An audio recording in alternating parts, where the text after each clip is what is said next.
بسم اللہ الرحمن الرحیم۔ السلام علیکم ناظرین، آج ہم من ذریات کی ضمیر کا مرجع بیان کریں گے، تو چلیں شروع کرتے ہیں۔ شروع کرنے سے پہلے اگر آپ نے ابھی تک ہمارا یوٹیوب چینل دلچسپ اسلامک ہسٹری سبسکرائب نہیں کیا تو اسے سبسکرائب کر لیں اور ساتھ ہی بیل کے آئیکن کو لازمی پریس کر لیں تاکہ ہماری ہر نئی آنے والی ویڈیو کا نوٹیفیکیشن آپ تک باقاعدگی سے پہنچ سکے۔ تو چلیں شروع کرتے ہیں۔ من ذریات کی ضمیر کا مرجع۔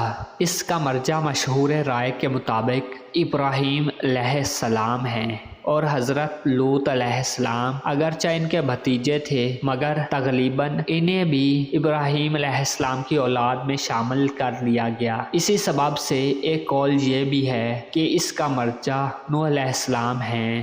جیسا کہ ہم نے ان کے واقعے میں اس کا ذکر کیا ہے، اللہ تعالیٰ نے فرمایا کہ وَلَقَدْ أَرْسَلْنَا نُوحًا وَإِبْرَاهِيمَ وَجَعَلْنَا فِي ذُرِّيَّاتِهِمَا النبوة والکتاب فمنهم مہتد وکثیر منهم فاسقون۔ سورہ الحدید آیت نمبر 26۔ ترجمہ: اور ہم نے نوح اور ابراہیم علیہ السلام کو پیغمبر بنا کر بھیجا اور ان کی اولاد میں پیغمبری اور کتاب کے سلسلے کو وقتاً فوقتاً جاری رکھا، تو بات تو ان میں سے ہدایت پر ہیں اور اکثر ان میں سے اطاعت سے باہر ہیں۔ لہٰذا ابراہیم علیہ السلام کے بعد آسمان سے جو کتاب بھی کسی بھی نبی پر نازل ہوئی وہ حضرت ابراہیم علیہ السلام کی اولاد میں سے ہی کسی نبی پر نازل ہوئی، اور یہ اتنا بڑا اعزاز ہے کہ اس کا مقابلہ نہیں کیا جا سکتا۔ اور اس اجمال کی تفسیر یہ ہے کہ حضرت ابراہیم علیہ السلام کی پشت سے دو عظیم فرزند پیدا ہوئے۔ نمبر 1، اسماعیل علیہ السلام حضرت ہاجرہ سے اور اسحاق علیہ السلام حضرت سارہ سے۔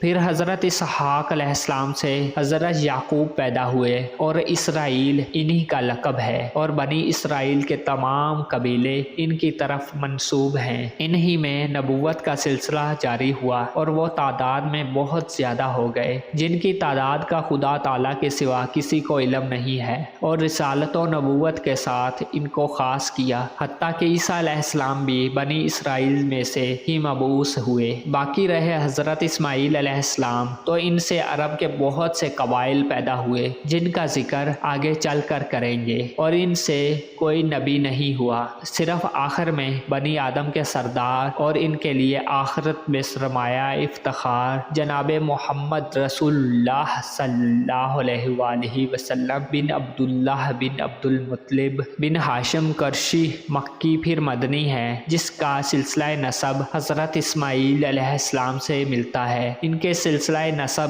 اور بلند مرتبہ شاخ سے صرف یہی یکتا موتی جوہر آبدار اور انمول نگینہ ہے، یہی ہے وہ سردار جو سب کے لیے سرمایہ افتخار ہیں، اور قیامت کے دن اولین و آخرین سب لوگ ان پر رشک کریں گے۔ ایک حدیث میں ہے کہ آپ صلی اللہ علیہ وآلہ وسلم نے ارشاد فرمایا کہ میں ایسی جگہ کھڑا ہوں گا جس سے میدان حشر کی تمام مخلوق میرے اوپر رشک کرے گی، حتیٰ کہ حضرت ابراہیم علیہ السلام بھی۔ صحیح مسلم۔ اس حدیث کے سیاق کے لحاظ سے معلوم ہوا کہ آپ صلی اللہ علیہ وآلہ وسلم نے حضرت ابراہیم علیہ السلام کی مدح توصیف فرمائی ہے کہ میرے بعد دنیا و آخرت میں حضرت ابراہیم علیہ السلام سب سے افضل ہیں۔ امام بخاری نے حضرت ابن عباس رضی اللہ تعالیٰ عنہ سے روایت کی ہے کہ حضرت نبی کریم صلی اللہ علیہ وآلہ وسلم حضرت امام حسن رضی اللہ تعالیٰ عنہ اور امام حسین رضی اللہ تعالیٰ عنہ کو اللہ کی پناہ میں دیتے تھے اور فرمایا کرتے تھے کہ تمہارے باپ حضرت ابراہیم علیہ السلام بھی ان الفاظ کے ساتھ اسماعیل و اسحاق علیہ السلام کو اللہ کی پناہ میں دیتے تھے۔ وہ کلمات و الفاظ یہ ہیں: اعوذ بکلمات اللہ الطامات من كل شيطان وحامات ومن كل عين لعامت۔